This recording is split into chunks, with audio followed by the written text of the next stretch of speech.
지난 시간에 여러분들이 상가 법문 온 12처 18개를 통해서 이 일체 우주 현상 혹은 또 나라고 하는 이 현상을 어떻게 분류할 수 있을까? 그래서 나라는 현상은 온 현상으로서 불교에서는 잠정적으로 정의가 되고, 그 다음에 나와 나를 둘러싼 세계는 12처와 18개로서 그림을 그릴 수 있다. 말하자면 간략한 그림을 그릴 수 있다는 것이죠. 그런데 이제 오늘부터는 그 세세한 그림을 그립니다. 구체적으로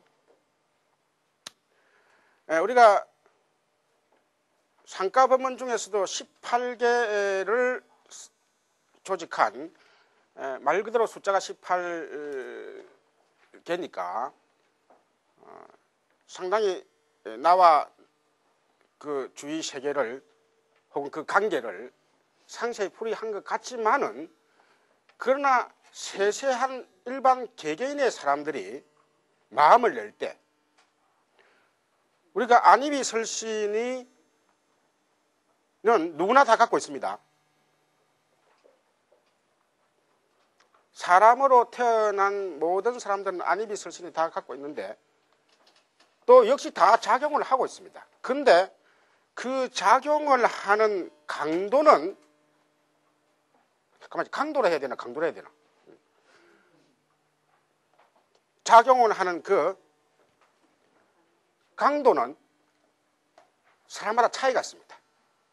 어떤 사람은 안입이 설신이에서 안이 유달실이 강한 사람이 있고, 이때 강하다는 말은 무슨 말이냐면 집착이 강한 사람이 있습니다. 또 어떤 사람은 이에 또 강한 사람입니다. 어떤 사람은 마지막 제6근에 강한 사람이 있습니다.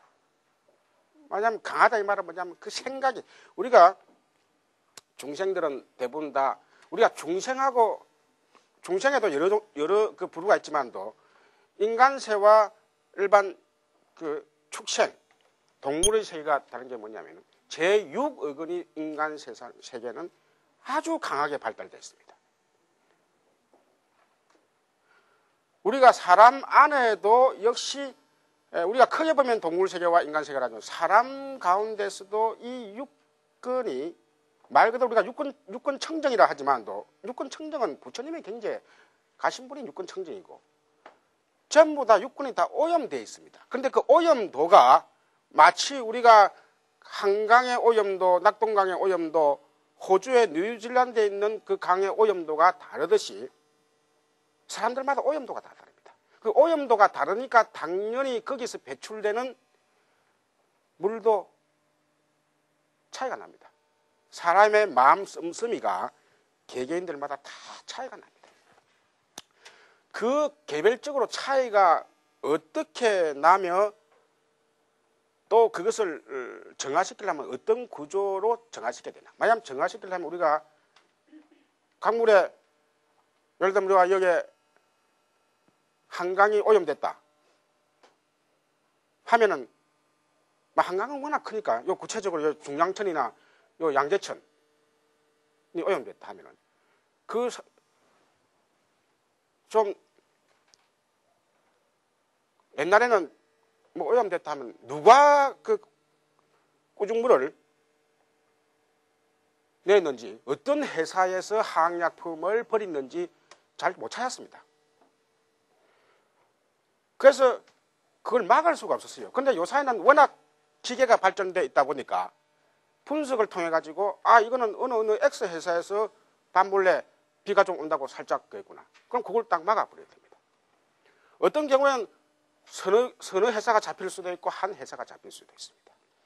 말하자면 우리의 마음의 오염이라고 하는 것은, 오염원은 여러 가지가 있습니다.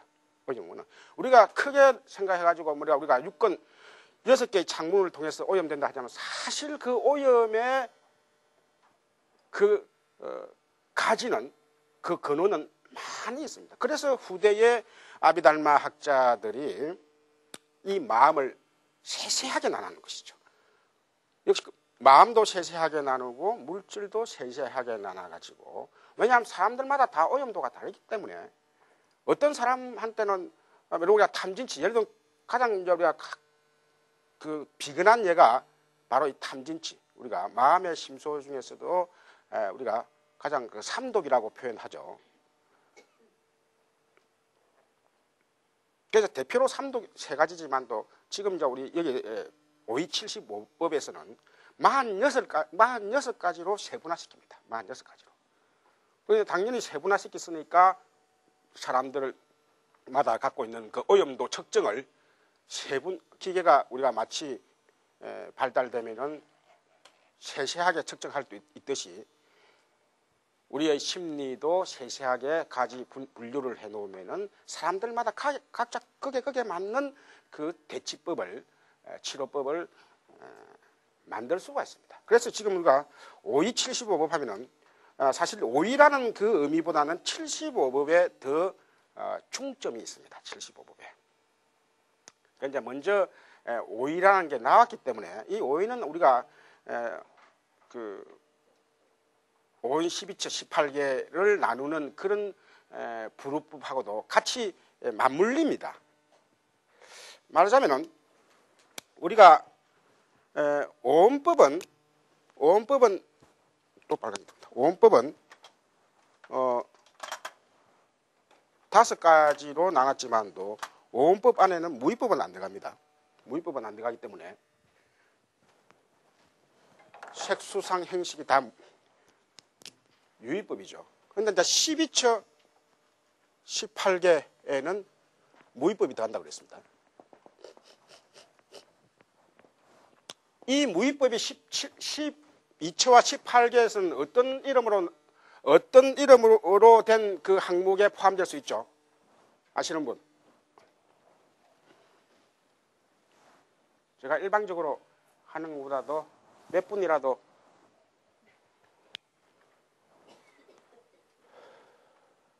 답을 듣고 알면은 좀 더 내가 그 맞게 강의를 할 수 있어요. 쭉 내만 그 하면은 사실 지날 그때 당시는 막 안 운동 만 운동 고개 끄덕하다가 그냥 하루 지나면 잊어버립니다. 특히 연세 드신 분들이 이리 가는. 자, 이게 12처에서는 뭐죠? 법처에 해당되고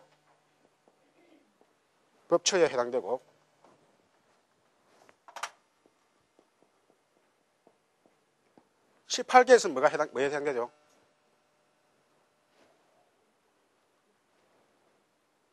말해가지고 괜히 본전 못 찾을까 싶으면 안 하죠. 네, 알고 있습니다.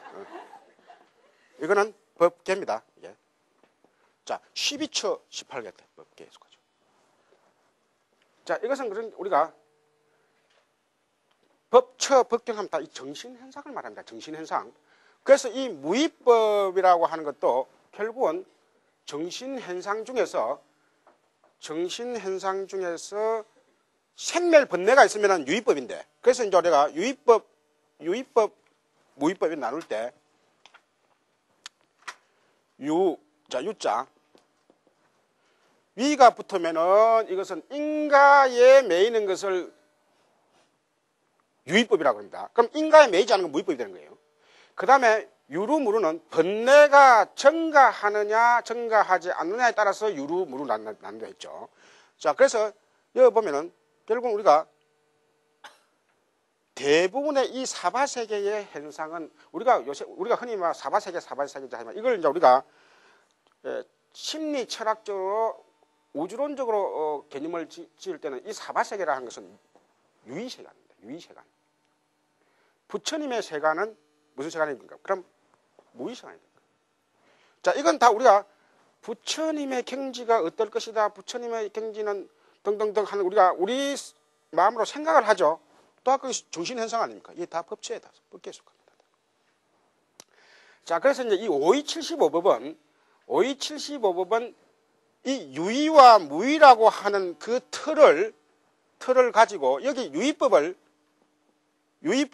4가지로 나누고 유의법 1가지 하고 이 5가지가 되는 거예요. 우리가 지난번에 본 상가법문은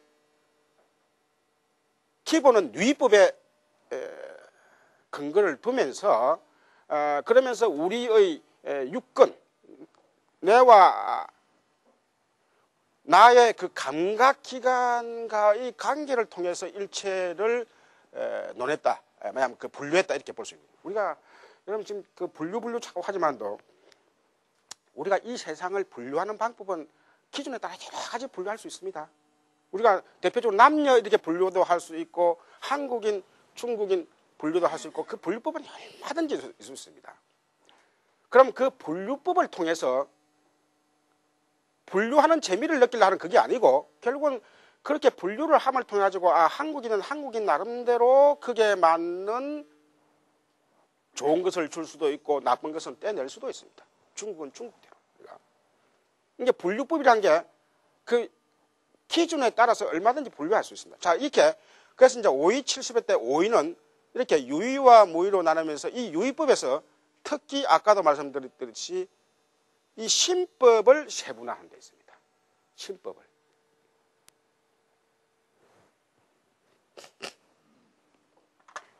그래서 여러분들 그 책에 도표가 우선 여기는 이 항목에서는 도표가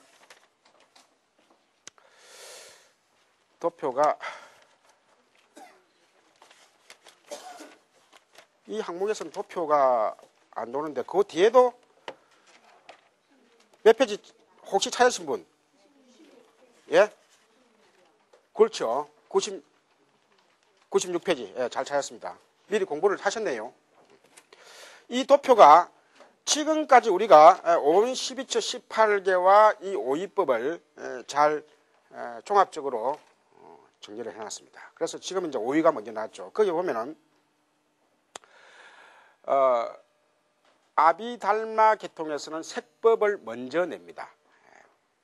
그러나 이제 유식 계통에서는 우리가 초기 불교 심리학 계통에서는 색법을 먼저 내고 유식 계통인 후기 불교 심리학에서는 신법을 먼저 냅니다. 예. 그래서 말하자면 우리가 아비담 계통에서는 중생들이 쉽게 집착하기 쉬운 그 법을 먼저 드러냅니다. 색법, 물질. 그러나 이제 유식 계통에서는 원리적으로 마음법이 이 현상을 말하자면 나타낸다. 마음법에 따라서 이 현상을 나타낸다 해가지고 신법으로 먼저 내죠. 자, 우선 그 보면은 그래서 그 줄 여러분들이 이제 그 시간 나는 대로 지금 모르신 분도 시간 나는 대로 이걸 쭉 한번 이제 간간히 쳐다보세요. 그 보면 이제 조금 몇 분, 한 10분 정도 보면은 눈에 보일 거예요. 우선 오온하고 지금 오이 보면은 오온에 색수상 행식이 되어 있는데 우리가 오온법을 강의할 때는 색오는 말 그대로 물질 현상이고 수상 행식은 정신 현상이다 이렇게 됐습니다. 자, 그런데 사실 정신 현상이 네 가지로 분리가 됐으면 분리된 대로 그 나름대로의 의미가 있겠죠. 있으니까 분리를 한 겁니다. 그래서 지난번에 보았듯이 이 수상이라고 하는 정신 현상은 보다 근원적인 번뇌를 일으킨다. 는 말씀을 드렸습니다. 전생에서 넘어오는 그런 근원적인 정신 현상들을 수상에다가 배치를 했다는 거예요. 우리가 그렇죠. 현상적인 번뇌도 있지만도 전생에서부터 아주 그 미세한 번뇌는 떨쳐내기가 힘듭니다. 자, 그래서 그거 보면은 수상행해갖고 줄이 옆으로 어디로 쭉 가 있습니까? 그거 보면은 심소법에 가 있죠. 근데 시고는 심소법에 가 있습니까? 안 가 있습니까? 안 가 있고 어디로 가 있습니까?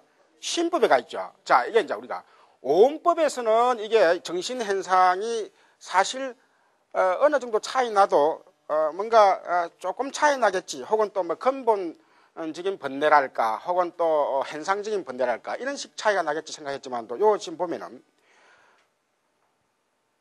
시고는 말 그대로 가장 중심이 되는 신법으로서 나타납니다. 이 신법을 우리가 중국 쪽에서 번역할 때 이걸 신왕법이라 여러분 거기다가 신법에다가 왕자 가운데다 왕자를 넣으면 됩니다. 신법 이렇게 돼 있는데 요 사이에다가 가로 해가지고 왕법. 사실 일반적인 아비달마 전통적인 책에는 심왕법으로 많이 나와 있습니다. 심왕법으로. 그래서 심왕법, 심소법 이렇게 합니다. 심왕법, 심소법. 그래서 이제 법자 역시 법자도 붙이도 되고 안 붙이도 되고 이 법자는 지난번에 말씀드렸듯이 모든 현상을 나타내니까. 그러니까 심왕이라는 것은 왕이라는 말이 붙을 수 있을 정도로 가장 중추가 되는 중심이 되는 마음을 말합니다. 그 다음에 이 심소라 하는 것은 이 소자라고 하는 것은 소속될 소자입니다. 이게 중심이 되는 마음에 따라 가지고 함께 일어나는 마음을 말합니다. 이 심소를 다른 말로 말하면 우리가 요 다른 문헌에 보면은 심수법이라고 나온 경우도 있습니다. 심수법.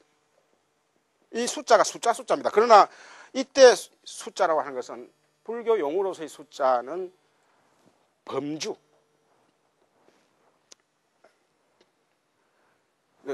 나누는 아주 나눈다는 그런 의미가 있어요. 잔잔하게 나눈다고 하는 그 의미가 있습니다. 숫자. 우리가 숫자도 그렇게 하나, 둘, 셋, 넷 나누잖아요.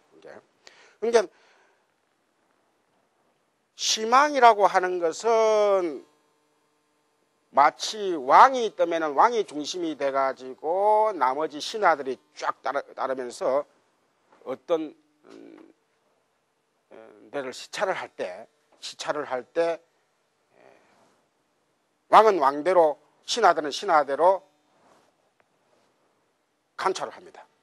우리의 마음도 이와 같다는 거예요. 우리의 마음도 우리가 흔히 그냥 세속적인 말로서는 내 한마음이 일어났다. 우리가 선돌에서 그런 이야기 많이 하죠.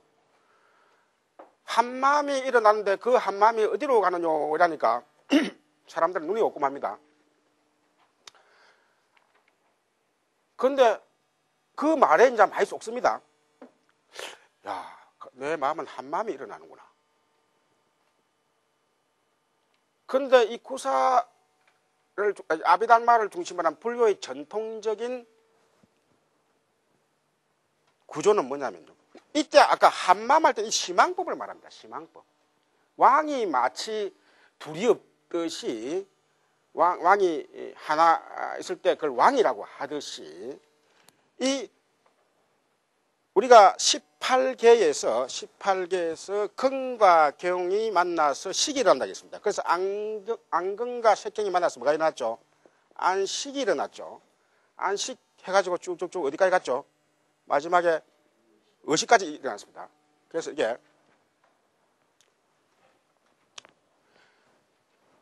그래서 이때 한 마음이 일어났다 할 때는 요 6가지 중에서 하나가 일어난 걸 말합니다. 하나가. 6가지가 동시에는 일어나지 않습니다. 아비달마 쪽에서는. 한 찰나에 우리가 한 찰나에 두 마음이 일어나지 않는다 할 때 이때 뭐냐면 이 두 마음이라는 것은 요 심왕법을 기준으로 하고 이 제 6가지 식 중에서 하나가 일어난다는 거예요. 그런데 우리가 마음이라는 것이 방금도 제가 말씀드렸지 575부 할 때 이 안식이 일어날 때에 실질적으로는 세시한 마음들이 일단 어떤 사과를 보고 저 사과를 내가 차지해야 되겠다는 생각, 저 사과를 본 기억이 있다는 생각, 저 사과는 빨간색인데 정말 내 마음에 드는 빨간색이다. 저 사과는 뭔가 등등등 부수적인 마음이 따라 일어난다고 보는 것이 불교 심리학자들의 입장이에요. 부수적인 마음. 그래서 이때 부수적인 마음들을 심소법 혹은 심수법이라고 합니다. 마음이라는 것이. 부수적인 마음들이 다 함께 일어난다. 이걸 이제 우리가 구기라고 합니다. 구기, 함께 일어난다. 이 함께 구자입니다. 말하자면 우리가 어떤 현상을 접했을 때는 마치 벌떼가 그 꽃에 꿀을 따러 갈 때 물론 이제 그 꿀을 처음 발견한 그 벌은 혼자지만도 지금 이제 그 예를 들 때 우리 마음이 일어나는 현상을 설명할 때는 그 벌이 꿀을 발견하고 자기 친구들한테 가서 저기 어느 꿀이 있다 하면서 그러면 그 벌들이 왕창 때려져 갑니다. 그리 갈 때와 마찬가지로 우리의 마음이라 하는 것도 여러 마음이 함께 사물에 접해가지고 그룹으로 작용을 한다는 거예요. 이게. 그러니까 전체적으로 따져보면 한 마음이 작용한다는 것은 우리가 어찌 보면 거기에 잘못하면 넘어갈 수가 있습니다. 한 마음이라고 할 때는 방금 우리가 이 아비달마 책에서 말할 때는 안입이 설신의 6개 중에 하나가 떴다는 이야기지 실질적으로 우리의 마음은 예를 들면 내가 탐심을 냈다. 내가 욕심을 냈다. 자, 우리가 그럴 때 욕심을 냈다면 사실 그거는 우리가 욕심 한 마음이라기 쉽지만도 실질적으로는 우리가 아비달마의 그런 스님들이 분석할 때는 많은 마음이 마치 욕심이라고 그런 하는 현상을 라고 하는 것은 여러 마음이 한 그룹의 그 특징을 그 당시 특징을 나타내는 용어라는 것이죠. 여러 마음의 특징을 나타내는 그룹적인 의미란 거예요. 예를 들면 우리가 저 반은 전체적으로 다 애들이 다 실력이 없어. 이런 우리가 저 반 애들은 실력이 없어 이러면은 그거는 평균적인 의미입니다. 그 중에서는 정말 그 중에 한 명은 천재가 있을 수 있습니다. 그런데 전체적으로 쟤들은 어떤 반 애들은 왜 그리 애들이 다 떠들고 그러지? 그 중에 하나는 또 안 떠든 애들이 있습니다.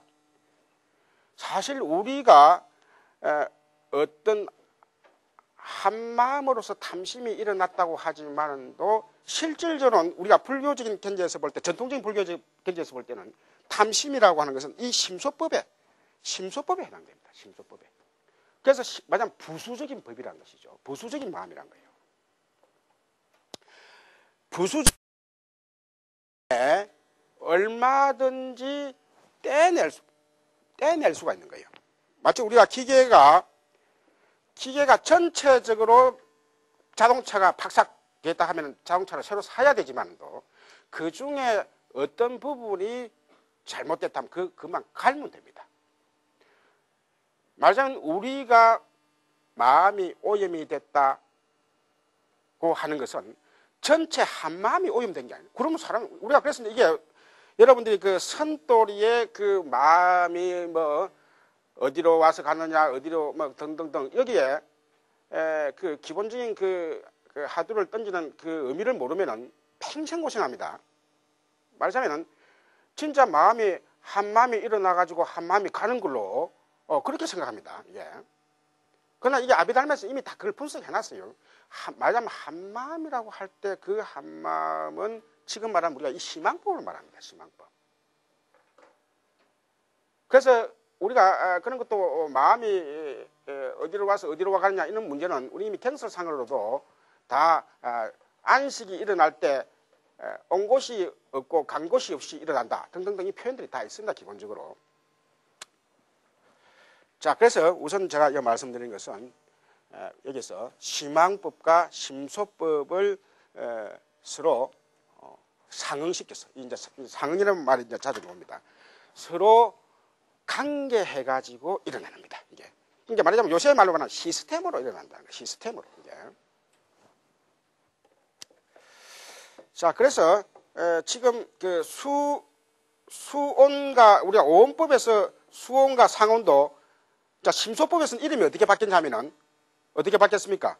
수심소, 상심소 이렇게 바뀌는 거예요. 수심소, 상심소. 자, 그래서 이제 시고는 아까 여기에 쭉 가가지고 심법에 해갖고 가로해갖고 거의 1이 돼 있죠. 그것은 결국 가지수는 6개지만은 찰나에 뜨는 마음은 항상 안입이 설신이 중에서 하나만 뜨기 때문에 이것을 일이라고 했습니다.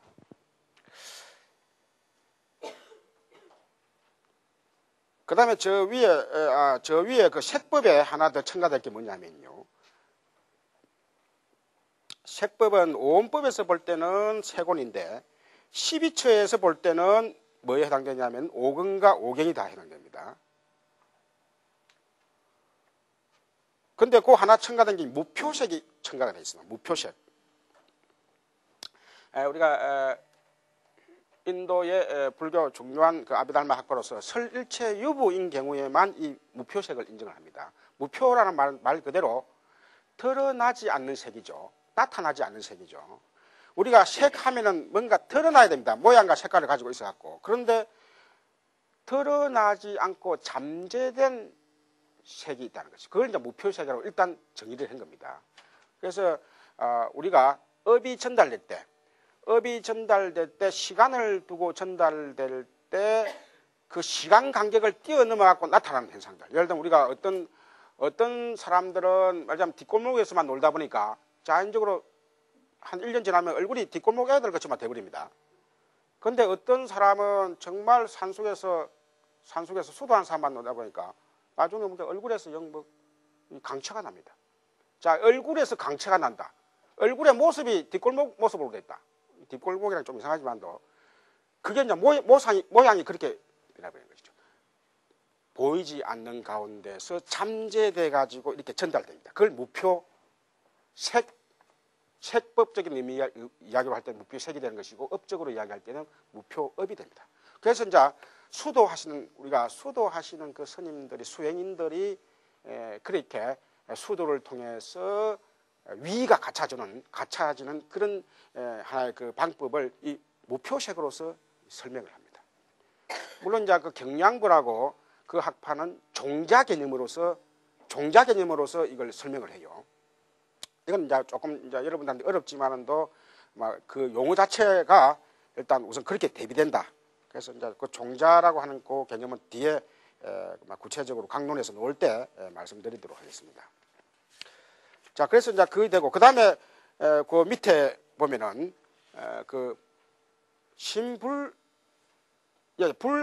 불상응 행법 되는데 그 앞에다 가로 해가지고 정확한 명칭은 색심불상응법인데 주로 많이 쓰기는 심불상응 행법이라 되어 있습니다. 그다음 이거는 색법과 심법에 상응하지 않는다. 불상응이니까 상응하지 않으면서도 생멸이 있는 현상을 이 색심불상응행법이랍니다. 말하자면 우리가 여러 그 자연 법칙, 우리가 생주이멸, 사람이 살고 죽고 하는 거예요. 우리가 사람이 죽고 살고 하는 것은 그 사람 마음 따라서 되는 게 아닙니다. 말하자면 그 안에 자살은 할 수 있지만 그거는 물론 마음으로 되는 거죠. 우리가 전체적으로 태어나고 일기생사의 개념에서 이야기할 때 자연적으로 죽고 자연적으로 태어나고 한다 할 때 그 생멸 현상은 색심으로부터 떠나 있다. 이렇게 보는 거예요. 그러니까 이것도 역시 설일체 유부에서 그런 현상을 독립시켜 가지고 14가지 법으로서 나타낸 겁니다. 일단 중생들이 사람은 왜 사람들로 똑같이 사람으로 다 같이 보이느냐? 왜 토끼는 토끼대로 다 같이 보이느냐? 그걸 이제 동분이라고 하는데 그렇게 보이는 현상을 하나의 법으로서 묶은 겁니다. 자, 이것도 강론에서 보도록 합시다. 자, 그 다음에 아까 무위법은 마지막에 나오는 무위법은 세 가지로 놓여 있죠. 이 세 가지가 택멸, 비택멸, 허공을 말합니다. 이것도 역시 설일체 유부에서 세 가지를 내는데요. 우리가 열반, 우리가 경설상에서는 열반이라고 나와 있는 것을 우리가 이 아비담 법수에서는 무의 중에 한 법이라는 것이죠. 무의. 우리가 말하자면 열반이라는 말 자체는 우리가 니르와나라는 그 말 자체 속에는 말 그대로 번뇌의 불을 껐다. 예, 우리가 니르와나 할 때 이때 번뇌의 불을 껐다. 이 접도가 없애버렸다는 거죠. 번뇌의 불을 껐다 하는 이런 의미입니다. 니르와나. 그러니까 우리가 뭔가 심리 철학적으로 그 개념을 갖고 논의를 하고 책에 지을 때는 그 개념에 대해서 상대 개념이 있으면 아주 편리합니다. 그 니르와나에 대해서 상대 개념을 마땅히 이 개념과 같이 예를 들면 여기 뭐 R을 붙인다. 그렇게는 그런 용어가 없거든요. 그러니까 니르와나라는 걸 우리가 이것은 말 그대로 인가에 매지 않는 그런 경지다 해가지고 무의로서 이제 이걸 개념을 짓는 것이죠. 그래서 결국 그쪽으로 가지 않는 세계는 사바세계는 니르와나에 대한 반대는 뭐냐면 우리가 삼사라, 윤회의 세계입니다. 니르와나하고 삼사라 한 것은 서로서로 용어상으로는 서로 별개로 연관성이 없습니다. 따지보면 그 의미상으로서는 서로서로 반대되지만 그러나 유의와 무의이라 하면은 산스크리타, 아산스크리타 해가지고 산스크리타라는 말 자체가 저번에 말씀드렸지만 또 인가에 의해서 모였다. 그 다음에 무의라고 하는 것은 그런 인가를 벗어 던져버렸다. 의미가 되죠. 자, 그래서 이제 무의법은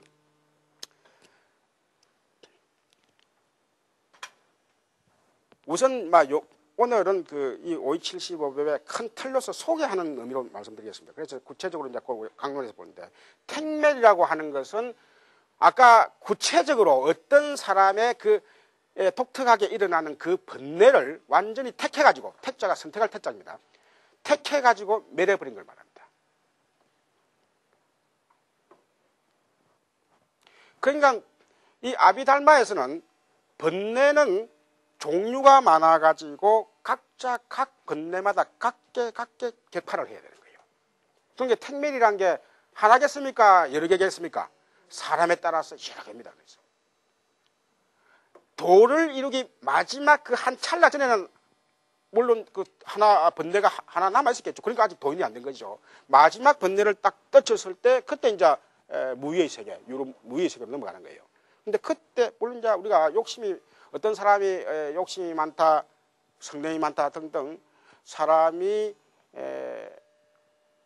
말하자면 얽매여 있는 사람이 많을수록 그 번뇌의 개수가 많은 것이죠. 그 번뇌의 개수가 많은 사람들은 자기가 내관을 해가지고 지금 왜 이렇게 자꾸 나누냐 이 분류를 하면 뭐냐면 결국은 자기 스스로 내관을 해가지고 자기 번뇌를 자기가 찾아라는 이야기입니다.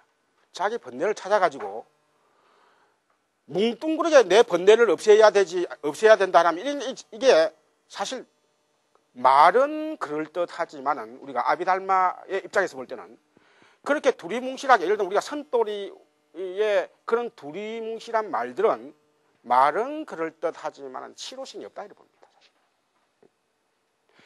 사람들마다 각자 갖고 있는 그 번뇌를 잘 찾아내는 사람은 물론 자기 자신인데 그때 어떤 선지식의 도움을 받을 수도 있습니다. 불교에서는 선지식이라는 게 말이죠. 자기 자신이 발견할 수 있는 번뇌를 도움을 주는 사람을 선지식이라 합니다. 우리가 흔히 또 선지식 개념을 이 대승불교 후기로 가면서 또 선도리가 가면서 뭐가 막 큰 그 비밀적인 어떤 신비적인 우주에 막 숨겨난 그런 천기를 누설하면 안 되는 그런 걸 갖다 전해주는 거나 이치적에 주는 사람을 이렇게 그 선지식이라 생각하는데 그 참는 불교하고는 객이 떨어진 이야기입니다. 불교는 어떤 불교든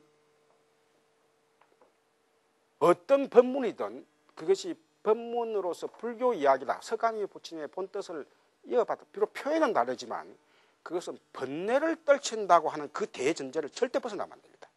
어떤 비를 깨우친다. 나는 막 신통이 막 그런 건 다 부차적이고 불교의 근본 모습이 아닙니다.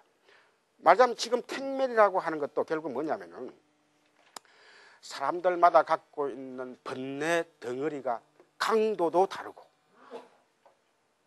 그 다음에 그 종류도 다릅니다. 어떤 사람은 날 때부터 욕심이 별로 없는 사람이 있습니다. 머리에 문제가 어떤 요전 인자의 문제가 아니라 날 때부터 참말로 우리가 이제 불교처럼 전생에 이제 수행을 많이 했다 봐야 되는 것이죠. 전생에 수행을 많이 하고 탐심소는 이제 완전히 택멸했다 보는 것이죠. 그러니까 우리가 날 때부터 그런 사람은 참 진짜 욕심이 없는 사람이 있습니다. 근데 조금 이제 어리석은 사람이 있습니다. 욕심은 없는데 이 어리석어 가지고 우리가 남한테 잘 꼬여요. 그러니까 어디 잘 꼬이고 그냥 막 자꾸 주고 이런 게 결국은 또 고통이 쌓입니다. 자기만 고통이 쌓이면 괜찮은데 옆에 가족들한테 고통을 줍니다. 뭐 이것도 말하자면 불교 쪽에서는 없애줘야 되는 거예요. 그러니까 그런 사람한테는 네 욕심을 내지 마라, 욕심을 내지 마라. 어떤 선지식이 나타나가지고 100번, 100년을 이야기해도 필요하겠습니까? 필요 없습니다. 그래서 이 불교는 방편설법이란 바로 그거예요. 그 사람한테는 말 그대로 연기법. 이 세상은 살아가는데 네 혼자 살아가는 게 아니다. 너를 해치려는 사람들이 많다. 너를 해치는 것은 따져보면 너한테 고통을 준 사람이 많다. 그런 사람들에게 네가 꼬이지 않기 위해서 혹은 또 그런 사람들을 경책하기 위해서는 네가 지혜가 필요하다. 그럼 연기법을 쭉 이야기해 주는 거예요. 치심을 떨치는 그런 설법이랄까 혹은 또 간법이랄까 그걸 하게 해야죠. 우리가 불교가 방편설법이라는 의미가 말이죠. 여러분들이 아마 두고 그런 잊지 말아야 될 거예요. 경설상에서 부처님께서 방편설법이다. 이것이 다 아비달마에 그대로 나타납니다. 그 다음에 대승불교에도 그대로 나타납니다. 그래서 아비달마에 그대로 나타나는 이게 방법이 바로 이 분류법입니다. 분류를 통해 가지고 신법을 분류를 통해 가지고 각자 그게 맞게 택매를 시키는 것이죠. 그 다음에 이제 비택매라고 하는 것은 비택매란 말 그대로 그 앞에 부정이 붙었으니까 택하지 않아도 매려지는 걸 말합니다. 내하고 인연 없는 법들은 나한테 오지를 않습니다. 그래서 그것은 택할 인연을 만나지 못했기 때문에 그것도 무위법의 영역이었습니다. 이 다분히 상당히 이게 택미라는 개념도 이게 듣기 따라서는 이게 말장난 같은데도 이게 이제 말하자면 불교가 갖고 있는 아주 이 우주 현상을 혹은 심리 현상을 그렇게까지 세세하게 나눴구나 할 정도로 우리가 볼 수 있는 부분입니다. 자, 여기 나라는 존재가 이렇게 무슨 임시로 이렇게 있다고 봅시다. 그러면 나한테 이렇게 여러 법들이 이제 옵니다. 이때 법이라는 여러 현상들이 옵니다. 자, 어떤 것은 나한테 이렇게 부딪히 가지고 나한테다가 참 말 그대로 오만 괴로움을 다 부딪혀 주고 각으로 빠져나가는 법도 있습니다. 또 어떤 법들은 정말 내가 참 전생에 좋은 공덕을 지어서 그런지 참 내가 즐기다가 가는데 그 즐거움에 너무 또 내가 빠져가지고 또 막 헤매다가 또 넘어갑니다. 마찬가지로 어찌됐든 간에 고락의 그런 법들이 쭉쭉 가가지고 뭔가 자꾸 나한테 영향을 미쳐가 가는 법들이 있습니다. 이 중에서 번뇌를 일으키는 법들을 내가 퇴치를 해가지고 완전히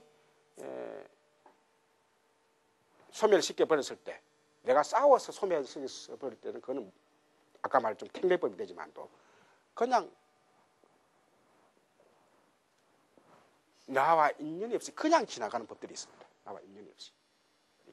이거는 그냥 우리가 여러분들이 이제 불교에서는 말이죠. 과거, 현재, 미래를 어떻게 가냐면은 미래의 법들이 끊임없이 나한테 몰려와가지고 인연 없는 법들은 나하고 부딪히가지고 과거로 흘러가 버립니다.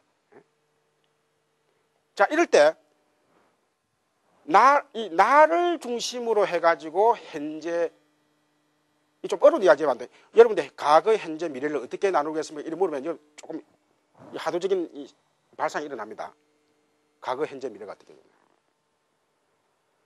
현재가 지금 현재가 뭡니까? 이렇게 물으면 여러분 전부 다 당황을 합니다. 현재가 뭡니까? 이렇게 물으면 현재는 현재죠. 자, 산은 뭡니까? 이렇게 물는데 산은 산이죠. 똑같은 논리입니다. 우리가 현재가 뭡니까 할 때 현재는 현재죠 이래 보면 그거는 선적인 이야기로서 답은 될 수 있지만 현재라는 게 상당히 그거는 말하자면 시간은 뭡니까 하는 것과 똑같습니다. 시간. 그 다음에 찰나라는 우리가 불교에서는 현재라는 개념보다도 찰나라는 개념을 더 쓰는 이유가 뭐냐면 찰나라고 하는 것은 말 그대로 더 이상 넓이가 없는 최소 단위의 시간입니다. 오지 않은 법을 미래라고 그러고 자, 말 그대로 이제 미자가 뭡니까? 오지 않았단 말입니다. 이게 다 이 불교 용어입니다. 이게 미래 아직 오늘 그 다음 이미 지나간 법을 원래는 이게 우리가 경설상은 이걸 이거라고 합니다. 이거랑 이때 이라는 게 뭔데 이미 이자입니다. 이미 지나갔다는 이거. 요새는 가거를 쓰지만 요새는 우리가 이걸 가거라는 말 많이 쓰지만도 이 불교 용어로서는 이게 옛날에 이 가거 이 가짜도 지나갈 가짜고 이 또 가버릴 가짜입니다. 이미 다 지나갔다. 이것도 뭐냐면 이미 이때 이거라고 할 때 이 이자는 완전히 다 끝내버렸단 말이에요. 자, 그러니까 이때를 갖고 아직 오지 않는 것을 미래라고 그러고 이미 지난 것을 이거 내지는 각을 한다. 그래서 그 사이에 있는 것을 현재라고 한다. 자, 이게 참 애매하죠. 그래서 이게 이제 이게 두고 우리가 특히 이제 반야 사상에서 우리가 불생불멸 용수보살이 반야신경에 우리가 불생불멸 넣어줘. 이 불생불멸의 원리를 이치적으로 설명을 하는데 이 과거, 현재, 미래 용법이 있습니다. 미래는 아직 오지 않았기 때문에 일어나지 않았고 어떤 현상이 일어나지 않았고 또 과거는 이미 지나가 버렸기 때문에 어떤 현상이 역시 지금 볼 수 없다는 거죠. 그런데 미래와 이거를 떠나서 현재가 어디 있을 수 있겠느냐 하는 그 개성이 있습니다. 자, 그래서 이때 이 찰나의 현재를 상대적으로 보느냐 절대적으로 보느냐 여러분도 생각 어떻겠습니까? 이 찰나의 현재라는 게 나의 현재와 여러분들의 현재가 같겠습니까? 다르겠습니까? 이를 물을 때 이제 불교 공부 좀 한 사람은 막 다르다. 그러니까 왜 다릅니까? 이또 헷갈립니다. 불교 공부 안 한 사람들은 나의 현재와 당신의 현재가 같습니까? 보면은 당연히 우리가 그동안에 간섭적으로 배워온 대로 가슴에 내붙습니다. 우리가 시계를 보면은 지금 몇 시 해갖고 여러분들 시계나 제 시계나 같습니다. 그러면 시계 바늘이 같이 있다 해서 그 같은 현재입니까? 이렇게 볼 수 있습니다. 그런데 불교적으로 볼 때는 시계 바늘이 같다 해서 같은 현재가 아닙니다. 우리가 시계 바늘을 보고 지금 현재라고 생각하는 우리의 약속입니다. 우리가 약속이고 숫자에 우리가 이미 오랜 세월 동안 훈습돼 가지고 요 9시 10분에 가리킬 때는 당신의 현재와 내 현재가 같다고 생각하자. 그래서 약속 장소에 우리가 같이 만나는 걸로 하자. 이렇게 돼 있지만도 실질적으로는 우리가 그걸 세속제. 그러니까 우리가 세속제의 입장에서 볼 때는 말이 성립되지만은 그러나 진제 혹은 성의제, 진제의 입장에서 볼 때는 틀린다. 말하자면 이게 지금 갑자기 좀 상당히 어렵게 좀 깊이 들어가 버리는데 말 그대로 지금 이게 여기에서 부딪혀가지고 나하고 부딪혀가지고 지나간 이때의 나를 기준으로 이건 현재입니다. 현재 어떤 법이 나하고 부딪히는 그 순간을 현재라고 한다는 것이죠. 그런데 다른 사람들은 이 법을 부딪힙니까? 안 부딪힙니까? 나한테 왔으니까 이 다른 법이 부딪힙니다. 그럼 다른 법이 부딪히기 때문에 거기는 그 시간은 따로 흘러갑니다. 무슨 소리냐면은 내가 여기 이제 나는 어떤 물줄기 속에서 여러분 상상을 하면 됩니다. 이걸 큰 강물의 물줄기라고 생각해도 되고 어떤 우주의 큰 공간의 우주에 내가 있고, 위성으로서, 나는 지구라는 위성으로서 내가 있고, 여기는 B라는 사람은 화성이라고 하는, 요게 내가 A라고 합니다. 그러면 우주에 많은 그 우주의 입자들이 마치 오듯이 정신적인 현상과 물질적인 현상들이 나를 부딪혀갖고 이렇게 다 흘러갑니다. 그럴 때 지구에 있는 나와 화성에 있는 내 친구의 시간이 각 흐름이 같겠습니까? 다르겠습니까? 이렇게 물을 때는 오늘날 과학에서는 완전히 이게 100% 다 밝혀진 거예요. 시간은 달리 흘러갑니다. 이 부딪힘, 맞으면 시간이란 게 원래부터 있었던 절대적인 시간이 아니라 시간은 상대적으로 이 상대적인 유의법의 만남을 통해 가지고 시간이 달리 흐른다. 그래서 찰나도 다릅니다. 지금 무슨 말이냐면은 나와 인연이 맞지 않아 가지고 그냥 만약 연이 맞지 않아 가지고 있는 법들은 영원히 나로 볼 때는 그건 뭐냐면은 무의법에 머물러 있는 것이죠. 그래서 그것을 말하자면 무의법이라고 정의를 하자는 거예요. 이게 이제 우리가 설일체 유구의 그런 생각들입니다. 이거는 다분히 우리의 그 번뇌나 기륭합옥이라고 하는 것이 원래부터 정해진 것이 아니라 나와의 관계 속에서 그 의미를 띠고 있다 하는 것을 상당히 좀 드러낸 거예요. 이 말이 황당한 것 같지만도 이 세상의 기륭합옥이라고 하는 것이 원래부터 정해진 것이 아니고 항상 그 나와의 관계 속에서 그러니까 나와 인연이 예를 들면 우리가 아프리카에 오늘날 그 통신 수단이 발전돼 가지고 아프리카의 어느 나라에 말 그대로 기아가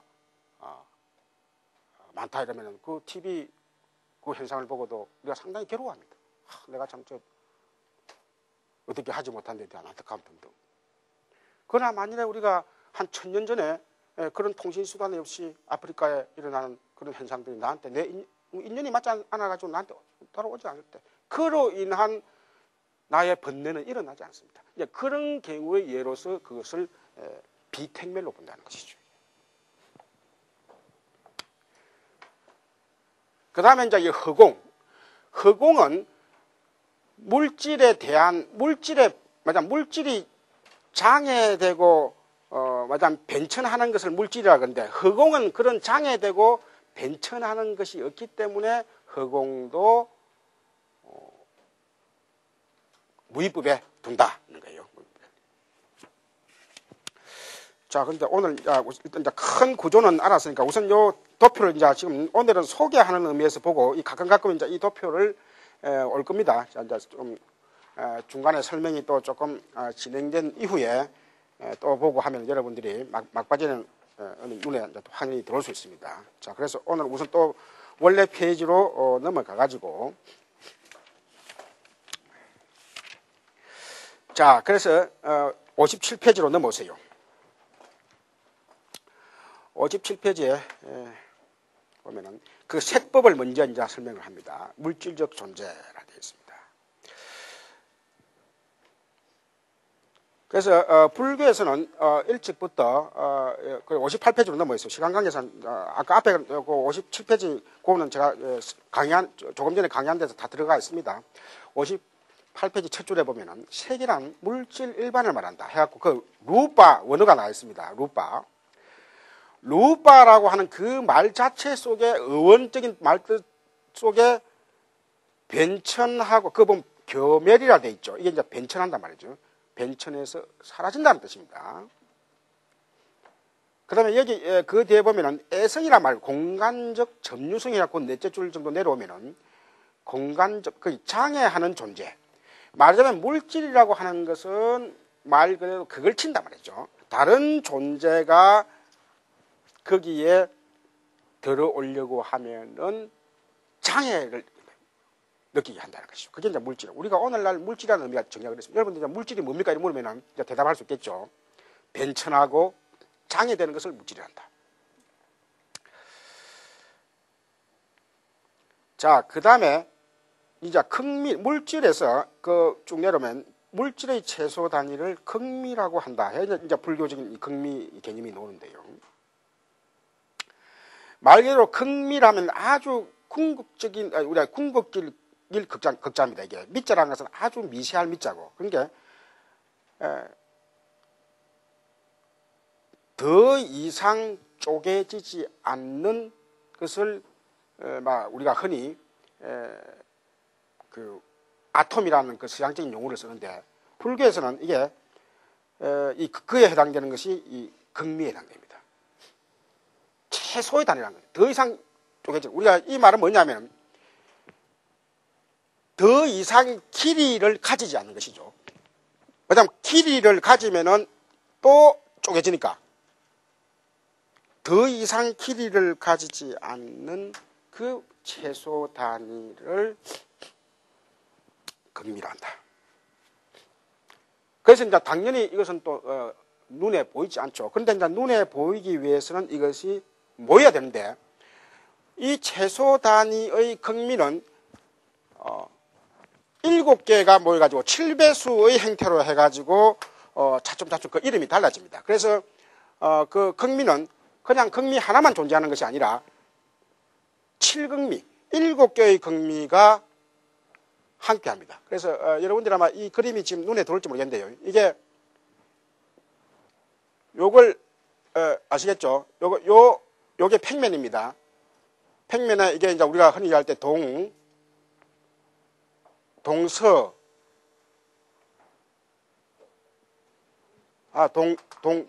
동반대가 서니까 동남서북 해야 되겠죠. 동서, 남, 북 이래 되고, 요거는 뭐냐면은 상, 하. 아시겠죠? 동서남북이 사방이 있었고 이거 상하입니다.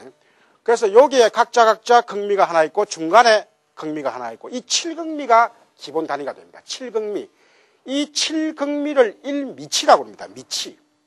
예, 그 여러분 책에 제가 그 밑에 페이지 가르쳐 드리겠습니다. 바로 밑에 주에 그 보면은 58페이지 그 밑에 그 11번 주 보세요. 7가지 극미의 치합을 1미치라 한다고 그랬죠. 1미치. 자, 7단위. 그 다음에 또 7미치가 1금진. 그렇게 해가지고 또 쭉쭉쭉 해가지고 어디까지 갔습니까? 자, 그 극유진 찾았습니까? 1극유진. 찾았죠? 이 1극유진이 우리 강선 중에 빛이 비칠 때 보이는 먼지 하나의 크기라 하는 거예요. 먼지 하나.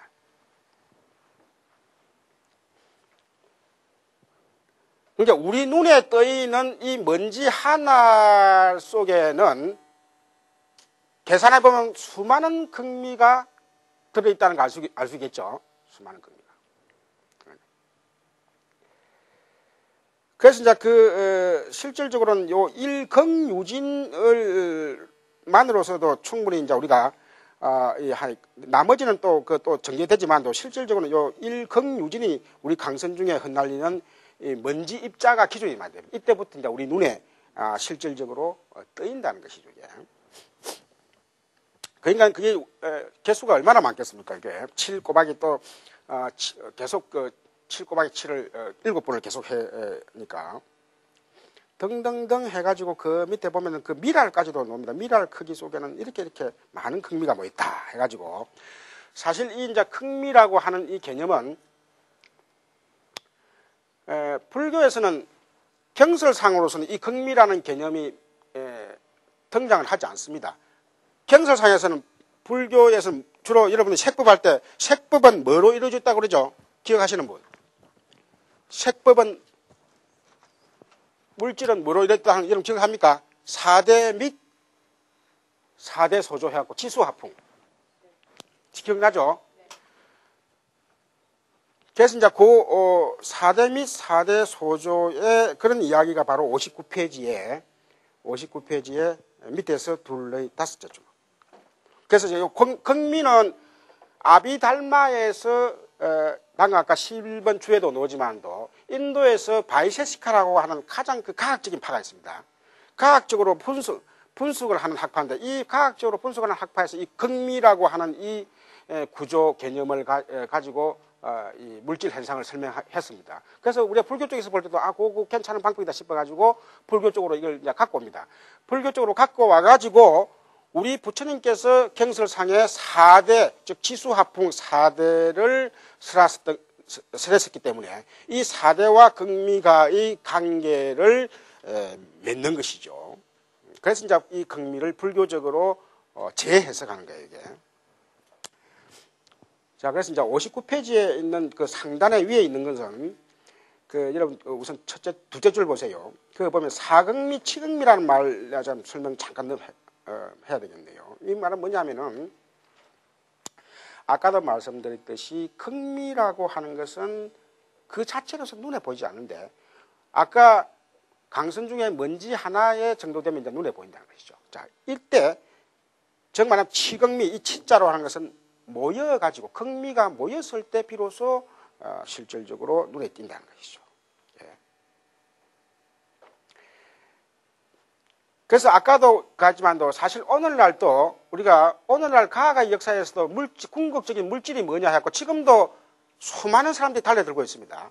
말하자면 인도의 이 많은 사람들이 물질의 궁극적인 존재가 뭐가 하고 극미라는 그 개념을 만들어내듯이 극미라는 개념을 만들어냈듯이 그러나 극미라는 개념을 만들어냈지만도 아직까지도 마치 오늘날 과학자들이 물질의 궁극적인 존재가 뭔가 모르고 있습니다. 자, 그래서 어떻게 보면 그 궁극적인 존재는 머릿속에 놓은 거죠. 그래서 이 머릿속에 놨기 때문에 이걸 가설적 극미, 그 밑에 보면 그 놓죠. 한 두 줄 더 내려오면 간념적으로 분할되어 추리에 의해 알려지는 가설적 극미라는 거예요. 우리가 이게 모든 과학자들은 다 이 공상력 내지 상상력이 뛰어나야 훌륭한 업적을 낼 수 있습니다. 먼저 상상을 합니다. 우리가 아인슈타인도 요새 우리 아인슈타인 50 내지는 100 상대성 이론이 발견되고 나서는 100주년이고 아인슈타인 50주년이라고 올해가 딱 그 맞아 떨어져가지고 신문지상에 많이 나오고 있죠. 자. 아인슈타인도 이 상상 실험을 많이 했습니다. 아인슈타인이 유명한 이유가 뭐냐면요. 실험실에서 구체적으로 기자재를 놔놓고 이렇게 미주알, 코주알 맞추고 하는 것이 아니라 먼저 머릿속에 상상을 합니다. 그런데 그 당신이 상상을 한 게 용케 뒤에 다 나타납니다. 우리가 지구와 태양을 실험실에 갖고 올 수 없잖아요. 지구와 태양과 혹성을 실험실에 갖고 올 수 없잖아요. 그런데 머릿속에 상상을 해가지고 그 관계의 법칙들을 다 해보니까 뒤에 일식이 일어나면서 빛이 전해오는 그 시간을 뒤에 후대 학자들이 그 후배들이 계산을 해보니까 정확하게 일치되더라고요. 그러니까 상상시는 가설적 극미라는 겁니다. 우리가 지금 어떤 사람도 가설적 극미를 본 사람이 없습니다. 그러나 우리가 머리로서는 충분히 상상을 할 수 있습니다. 이렇게. 자, 그래서 이제 사극미와 치극미라는 게 그 말입니다. 자, 그 다음에 4대로 내려갑시다. 그거 보면은, 실질적으로 우리가 경설상에 등장하는 것은, 모든 물질은 기본적으로 치수화풍 4대라고 하는 이 하나의 그 기본, 요소로서 다 이루어졌다. 이렇게 보는 것이죠. 그래서 이제, 이 치수화풍은 오늘날적인 측면에서 말하면은, 고체, 액체, 고체에 해당되는 것이 뭡니까? 지가 되는 것이고, 그 다음에 액체에 해당되는 것은 수에 해당되는 것이고, 그러니까 기체에 해당되는 것이 지수하고, 그 다음에 그 이동, 요 사이를 이동하는 것을 지수화풍, 요 개념과 그대로 연결됩니다. 그래서, 자, 연결되는데, 시간이 지금 거의 다 돼서 잠깐 우선 큰 아웃라인만 말씀드리면은, 이 지라고 하는 것은 말 그대로 딱딱한 성질. 성질이고. 요거는 수라고 하는 것은 스며드는 성질. 원 그 성품으로 볼 때는 딱딱해가지고 무엇을 받쳐주는 것을 지라고 합니다, 이게. 그러니까 우리가 오늘날 이건 이제 고체 액체를 하자면 이제 원래 의미는 불교적인 딱딱한 의미고, 이거는 스며들어가지고 딱, 그것을, 날지 못하게 딱 품죠. 품는다. 스며들어가지고 푼다. 마치 물이 밀가루에 스며들어가지고 반죽으로서 그 밀가루를 딱 품고 있습니다. 그런 성질을 물이 띠고 있다는 것이죠. 그 다음에 하라고 하는 것은 무엇을 있게 한다. 있게 한다. 이걸 뭐냐면 성숙하게 한다는 것이죠. 불이라고 하는 것은 성숙하게 한다. 또 이것은 이동하게 한다. 움직이게 한다. 그러니까 우리말로 다 우리말로 해왔으니까 움직이게 한다. 자, 이것을 우리가 한문으로서는 견섭난동이라고 합니다. 여러분 책에 있습니다. 찾아보면 견섭난동이라고 그러죠. 그런데 우리가 성품은 이런데 현상적으로는 지수화풍으로 나타나는데 이 4대라고 하는 것이 각자 하나씩 나타나는 것이 아니라 어떤 물건이든지 이 4대가 항상 함께 있다는 거예요. 말하자면 함께 있는데 그 중에서 수대가 강할 때 그것을 우리가 물이라고 한다는 것이죠. 그러니까 물 속에도 우리가 흔히 우리가 물수라 쓰죠. 물 속에는 딱딱한 성질이 있겠어요, 없겠어요? 물 때 불교적인 이야기에서는 딱딱한 성질도 있다고 봅니다. 여기 이 안에 4대가 다 들어있다고 봅니다. 그런데 왜 물로서 사람들이 하냐면 4대 중에서 3대는 잠재되어 있고 수대가 가장 강성하다. 이렇게 그걸 우리가 4대 은행의 법칙이랍니다. 그래서 바다에 배가 뜨는 이유도 물에 딱딱한 성질이 있기 때문에 배가 뜬다. 자, 그러니까 이게 우리가 지수화풍, 이게 글자로서만 여러분들이 알면 이 불이라는 것도 불 속에 물이 있습니까? 없습니까? 이런 볼 때 4대 은행의 원리로서 볼 때는 불 속에도 물이 있다고 보는 거예요. 그 대신 화의 성질이 강하니까 이게 이제 우리가 오늘날 우리가 남자 여자 할 때 남자 안에 여자가 있습니까? 없습니까? 이런 볼 때 우리가 오늘 생물학에서 어떻게 하죠? 남자 안에 여자가 있습니까? 없습니까? 남성 호르몬, 여성 호르몬이 다 있습니다. 여성이든 남성이든. 그런데 여성 호르몬이 강하니까 여성으로 나타나는 것이고 남성은 남성 호르몬. 그래서 여성은 나이가 들면 들수록 남성 호르몬이 강해지니까 얼굴이 남자와 같이 우락부락해지고 욕도 잘하고 내 말이 아니에요. 내가 그 관계는 좀 관심 있게 봅니다. 그 관계는 이 아비달마를 하기 때문에 그런 프로가 나오면 꼭 봐요, 내가. 그래서 우리가 이 남녀 간의 이런 문제들, 오늘날 동성 간의 이런 문제들, 동성 간의 연애를 할 수 있느냐 없는 문제, 이런 것들도 우리가 4대 은행의 그런 이치로 보면은 뭘 하나 딱 묶어갖고 우리가 남자라고 겉모습은 남자지만도 그 사람을 여자로서 대해주는 것이 도리어 더 그 사람의 인생을 행복하게 하는 경우가 있습니다. 우리가 이제 4대 은행, 만약 우리가 겉으로 보기엔 이 지수화풍이 그렇지만 요 안에 각자 각자의 다 4대를 품고 있다. 그래서 여러분 책에 제가 확인을 해드리면은 60페이지에 밑에서 둘의 여섯 7번째 거 보세요. 거기에 4대 은행이란 말이 나와 있죠. 4대 은행. 그래서 은이라는 것은 잠길 은자고 그냥 숨어 있다는 것이죠. 그 다음에 hen자라고 하는 것은 그래서 4대 중에서 2대가 나타날 수도 있고 2대가 숨을 수도 있고 1대가 나타날 수도 있고 또 3대가 숨을 수도 있고 3대가 나타날 수도 있고 1대가 숨을 수도 있다. 그래서 이제 각자 그때 환경에 따라서 그래서 사람의 체격도 마찬가지입니다. 우리가 모든 사람의 왜 이렇게 색법을 나누냐 하면 말이죠. 사람을 구성하는 육체적인 부분은 다 색법입니다. 그래서 이 색법에 대해 잘 알아야만이 우리의 번뇌라고 하는 것은 정신에서 오는 번뇌도 있지만도 우리의 육신에서 오는 번뇌도 만만치 않습니다. 그래서 이 색법을 알을 통해 가지고 우리 자신의 그 번뇌를 물질적으로 퇴치할 것은 물질적으로 퇴치하자는 것이죠.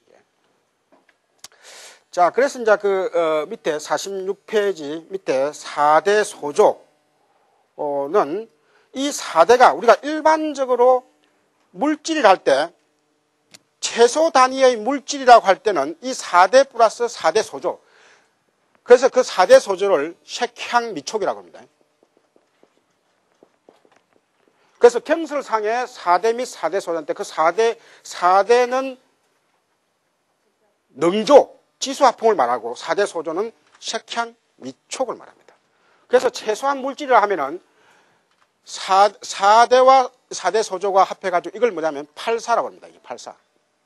8가지 요소가 반드시 그 중에 하나라도 빠지면 안 됩니다. 그래서 이 책에는 이제 8사구생이란 말이, 요 제일 마지막 줄에 나오죠? 8사구생. 예.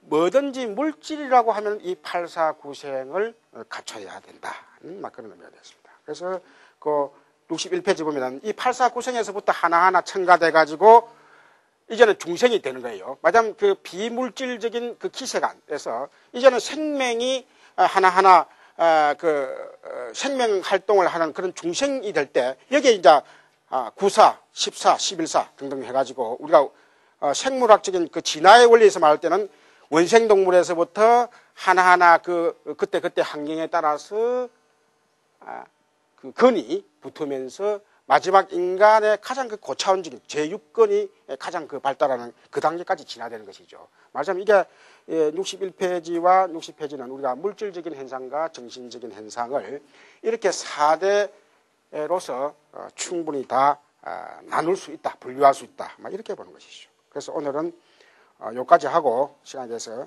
다음 시간에 구체적으로 그 5근, 우리 몸과의 관계 속에서 색법이 어떻게 구성되어 있나, 그 다음에 역할이 뭐냐 보도록 하겠습니다. 이상입니다.